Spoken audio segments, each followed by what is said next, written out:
இணைந்து ஜெபிப்போம். ஆண்டவரே இயேசுவே, ஆண்டவர் நடுவராய் இருக்கிறார். அவரிடம் ஒருதலை சார்பு என்பதே கிடையாது. அவர் ஏழைகளுக்கு எதிராய் எவரையும் ஒருதலை சார்பாய் ஏற்க மாட்டார். தீங்கிழைக்கப்பட்டோரின் மன்றாட்டை கேட்டார். கைவிடப்பட்டோரின் வேண்டுதலை புறக்கணியார்.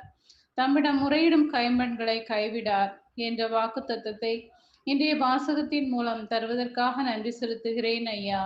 இன்றைய நாளில் அநீதியும் அக்கிரமங்களும் மலிந்து கிடக்கும் இந்த உலகத்தில் நீதிக்காகவும் தங்கள் உரிமைக்காகவும் போராடும் அனைத்து மக்களுக்காகவும் ஜெபிக்கிறேன் ஆண்டவரே.